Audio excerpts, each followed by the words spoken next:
Bonjour à tous et bienvenue pour ce nouveau webinaire de Surrogate First. Je m'appelle Maxime Le Bouteiller. Je suis un coordinateur de parents d'intention chez Surrogate First depuis maintenant 3 ans. Et ça fait 7 ans que j'aide des parents à travers les 4 coins du monde. Donc, si vous avez des questions, si vous avez besoin de quoi que ce soit, vous pouvez me contacter à travers surrogatefirst@max@surrogatefirst.com ou sur Facebook, Instagram où je suis également présent. Donc aujourd'hui, on va parler des risques de la GPA. La GPA, c'est un processus qui est long, complexe, qui regroupe énormément de gens et c'est un processus médical. Donc, il y a des risques. Il y a des risques médicaux, financiers, émotionnels, même si bien sûr c'est médical, mais émotionnel, et d'autres risques légaux également. Mais je vais partager avec vous mon écran et on va regarder tout ça ensemble. Donc, y a-t-il des risques dans la GPA et quels sont-ils? Donc, oui, effectivement, les risques dans la GPA, il y en a. Donc, on va en parler pour être sûr de bien tout comprendre avant de commencer une aventure. Donc, y a-t-il des risques dans la GPA et quels sont-ils? La GPA est un processus long qui peut être semé d'embûches. Donc, comprendre les différents risques potentiels vous permettra de mieux anticiper une aventure et être mieux préparé mentalement aux problèmes qui peuvent arriver pendant votre aventure. Donc, c'est vrai que beaucoup de gens se lancent dedans. Pour ma part, j'essaie vraiment, pendant les entretiens avec les parents avant de commencer, de faire comprendre les risques et autres, mais c'est assez limité. Je veux dire, on a 1 heure ensemble, on pourra se reparler dans le futur plusieurs fois avant de commencer une aventure, bien sûr, mais en soi, euh, c'est quelque chose qu'il faut vraiment comprendre, et donc j'insiste dessus pendant les rendez-vous avec les gens.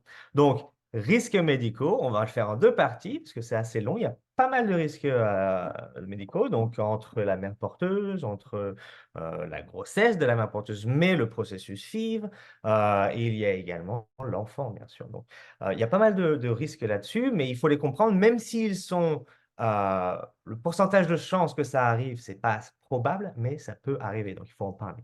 Le risque émotionnel, c'est un risque qui est vraiment euh, courant, car la GPA est semée d'embûches.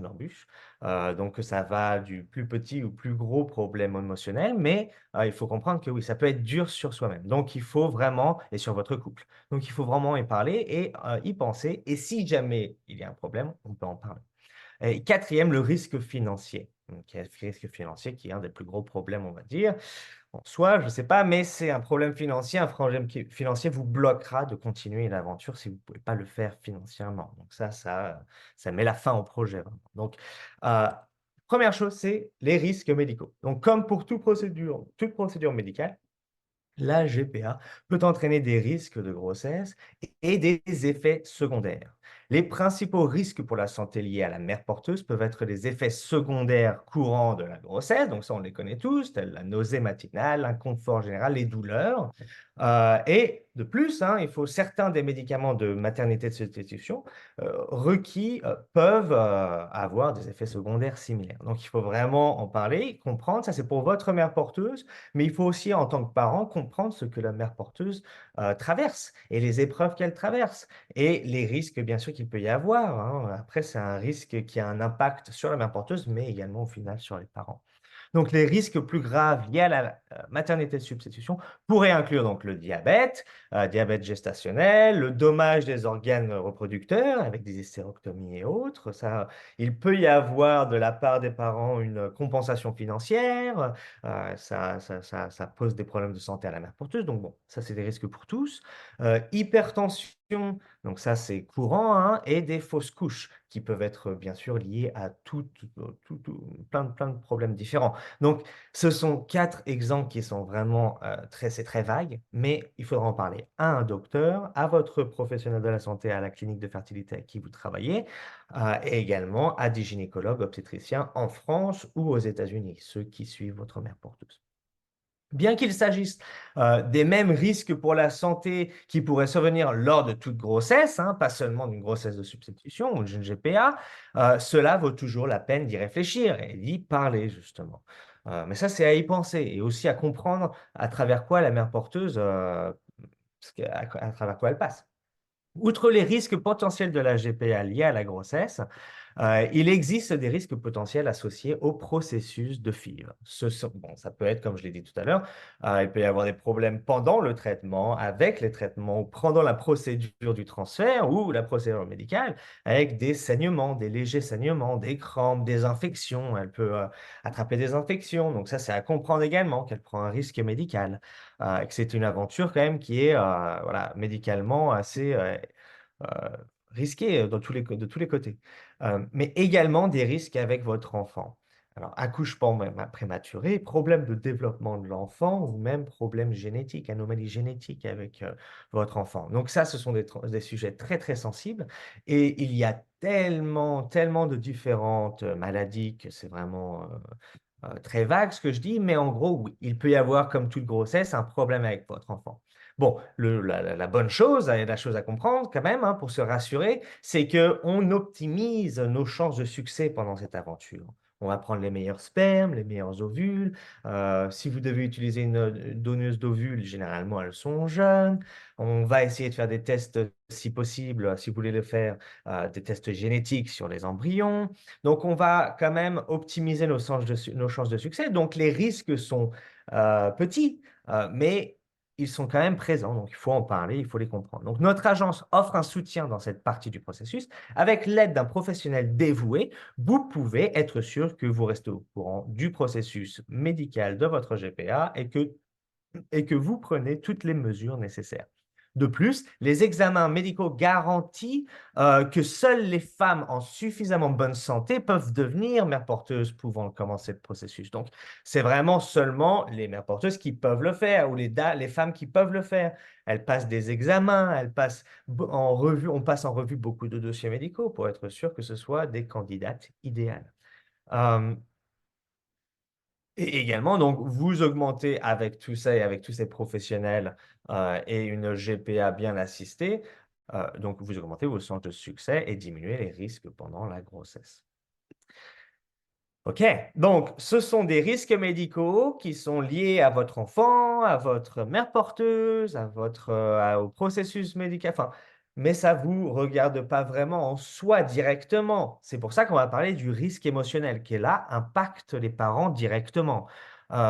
Donc, il faut en parler, il faut être ouvert, je le dis aux parents que c'est une émotion, c'est une aventure qui est émotionnelle et qui peut avoir beaucoup de hauts et de bas. C'est une aventure où on avance, on attend, on avance, on attend.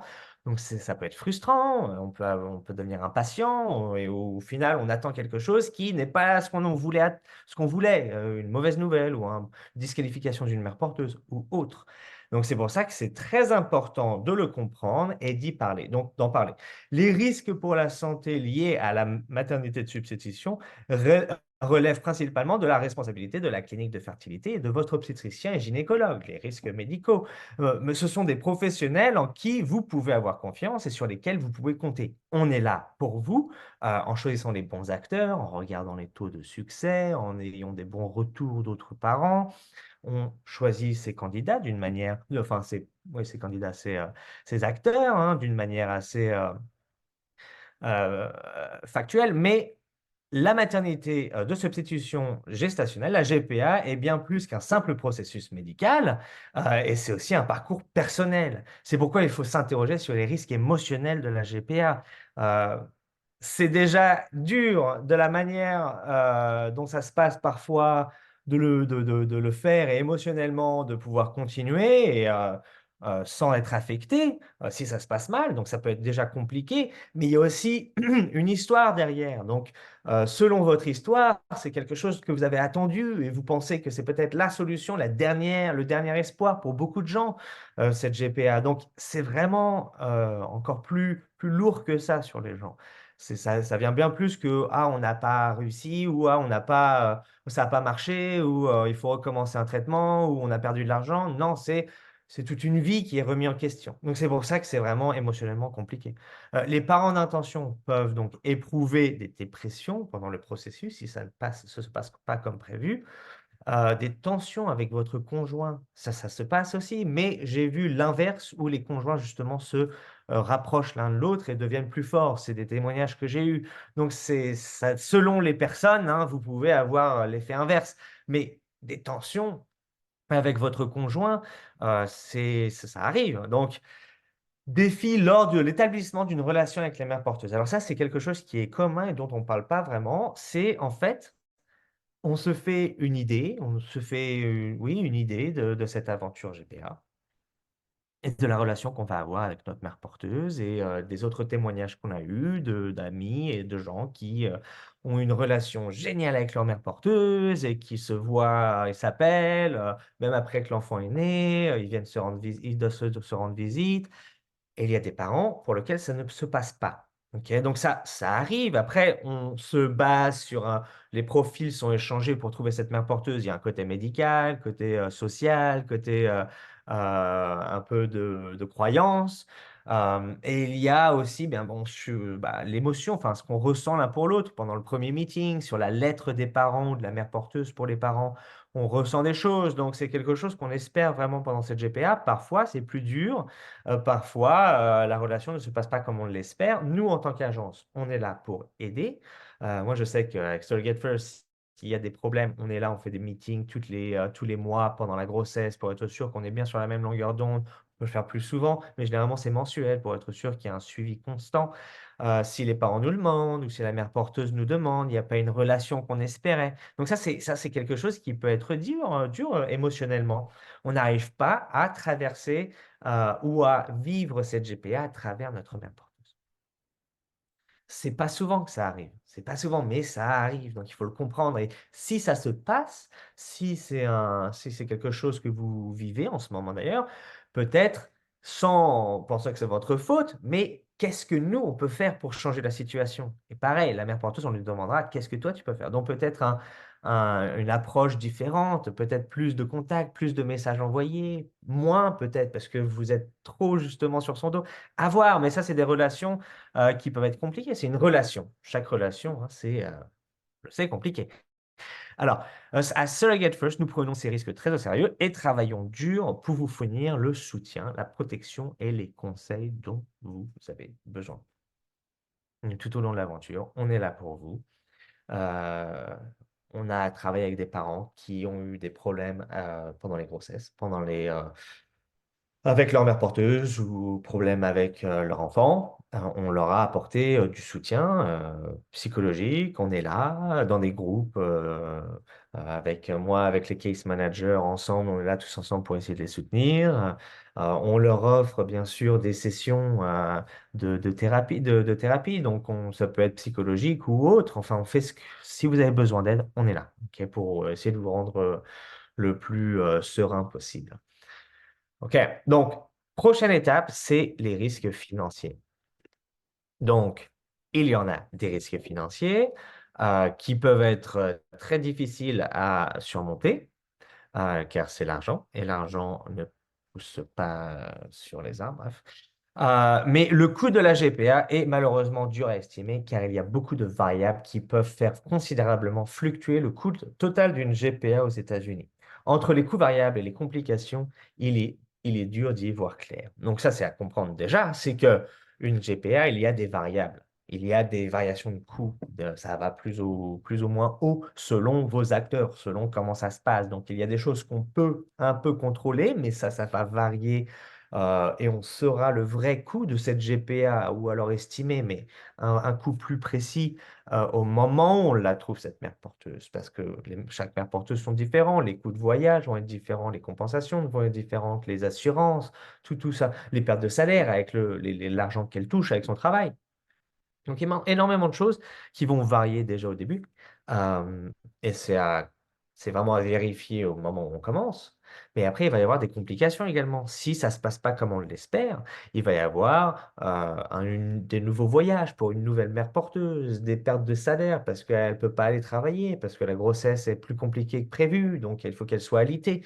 Donc, les déplacements, les multiples transferts, s'il doit y en avoir plus d'un, les pertes de salaire, les césariennes, garde d'enfants et ménage. Donc tout ça, même si bien sûr les cliniques et les agences offrent des packages garantis, des enveloppes, des programmes, mais même ça, il faut comprendre qu'il peut y avoir des coûts qui augmentent Pourquoi? Parce que la clinique ne comprend pas dans leur package les médicaments, ou l'agence, au final, elle ne prend qu'en partie que 40 000 $ de frais de compensation de la mère porteuse. Et après, c'est aux parents de rajouter. Donc, il y a toujours un des variables, même avec des garanties, des paquets garantis, tout ça, c'est à vérifier, à parler au coordinateur et à parler à différentes agences pour être sûr de bien comprendre tout ce qui est engagé, tout ce qui est inclus ou pas. Mais les césariennes, les gardes d'enfants, voilà, ça varie. Il y a beaucoup de risques tout au long, hein, d'un projet, oh, désolé, il y a mon écran, d'un projet GPA, mais les prestataires seront là pour vous aider à les comprendre et à les éviter. Sachez que votre clinique peut disqualifier la mère porteuse tout au long du processus, hein, médical. Donc, il y a un risque de devoir retrouver une nouvelle mère porteuse. Cela peut engager de nouveaux frais d'agence selon l'étape à laquelle elle est disqualifiée, mais aussi des frais d'avocat, de voyage, de clinique et autres. Donc, ça, bien sûr, encore une fois, il y a des packages. Nous, on offre un programme bébé garanti, mais il y a des limites sur différents coûts. Donc, même si c'est un programme garanti, il y aura des coûts peut-être plus élevés selon la mère porteuse que vous choisissez. Mais également, si jamais ça se passe pas bien, faut retrouver une mère porteuse. Avec notre programme, on retrouve une mère porteuse, on paye pour les avocats, les voyages, tout, à part la clinique. Bon, bah, la clinique, faut voir avec eux ce qui est compris ou pas. Combien de transferts sont inclus? Combien de mères porteuses dans le package est inclus? Si la première est disqualifiée, est-ce que la deuxième doit payer une nouvelle évaluation médicale pour les contrats, pour les médicaments? Pareil pour l'avocat. Nous, l'avocat, il est compris dans notre programme, mais tout de même, il faut comprendre tous les coûts pour ne pas être surpris. Et même si on s'était dit ça va être tant parce qu'on a tout calculé, ça va être tout bien, à voir s'il peut y avoir des coûts qui sont pas prévus, des coûts imprévus. Avec les assurances santé enfant, les coûts de voyage, avec votre voyage. Si l'enfant il est pendant 2 mois à l'hôpital, bon bah déjà il y a déjà le séjour hospitalier avec les assurances, tout ça. Mais il va y avoir votre séjour de 2 mois aux États-Unis. Donc tout ça, c'est des choses dont il faut parler ouvertement, honnêtement, pour être sûr de pouvoir le faire au début de notre aventure. Je suis là pour vous expliquer tout. Je ne suis pas le seul. Donc, si vous avez besoin de quoi que ce soit, n'hésitez surtout pas à me contacter. Donc, je vais finir sur ce sujet. Le côté risque légal, il peut y en avoir également. Euh, la parentalité, de ne pas être reconnu en tant que parent, différents délais et autres. J'y reviendrai avec un avocat directement. Et pour les risques médicaux également, on va y revenir avec un avocat, avec un docteur. Donc, merci en tout cas à tous. C'est un vrai plaisir de vous avoir aujourd'hui une nouvelle fois. Je vous retrouve dans 2 semaines pour un prochain et nouveau webinaire avec Surrogate First et moi-même, Maxime Le Bouteiller. Et il me semble qu'il y a un invité dans 2 semaines. Donc, à voir, ça sera la surprise. Merci beaucoup et à très vite. Au revoir.